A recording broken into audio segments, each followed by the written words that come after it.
समाजातील प्रत्येक घटना थेट आपल्यापर्यंत पोहोचवणारे आपलं हक्काचं न्यूज चॅनल क्रांती सूर्य न्यूज।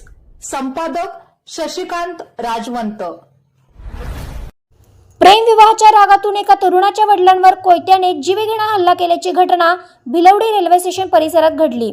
या प्रकरणी भिलवडी पोलीस ठाण्यात एका संशयिताविरुद्ध गुन्हा दाखल करण्यात आला आहे। पोलिसांकडून मिळालेल्या माहितीनुसार 12 जून 2026 रोजी रात्री सुमारे 8 वाजण्याच्या सुमारास यशवंत गोविंद शिंदे वय 47 राहणार शिंदेमळा खंडोबाची वाडी तालुका पलूस हे भिलवडी रेल्वे स्टेशन जवळील मारुती मंदिर परिसरात गेले होते। त्यावेळी शैलेश यशवंत यादव राहणार हजारवाडी तालुका पलूस हा इथे थांबलेला होता। यशवंत शिंदे यांचा मुलगा वेदांत शिंदे याने शैलेश यादव यांच्या भाचीसोबत प्रेमविवाह केला होता। या कारणाचा राग मनात धरून संशयित आरोपीने यशवंत शिंदे यांच्या डाव्या हातावर कोयत्याने जोरदार वार करून त्यांना गंभीर जखमी केल्याचा आरोप आहे।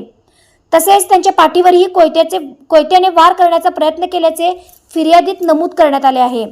या प्रकरणी वेदांत यशवंत शिंदे वय 22 राहणार शिंदेमळा खंडोबाची वाडी तालुका पलूस यांनी भिलवडी पोलीस ठाण्यात फिर्याद दिली आहे।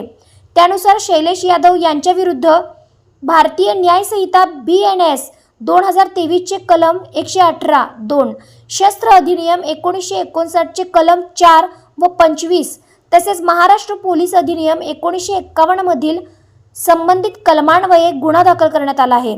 या घटनेचा पुढील तपास भिलवडी पोलीस ठाण्याचे सहाय्यक पोलीस निरीक्षक भगवान पालवे यांच्या मार्गदर्शनाखाली पोलीस हवालदार महेश गस्ते करीत आहेत।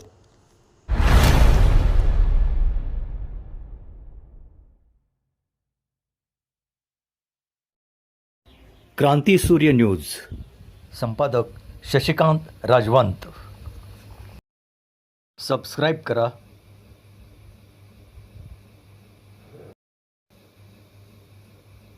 बेल आयकॉनला क्लिक करा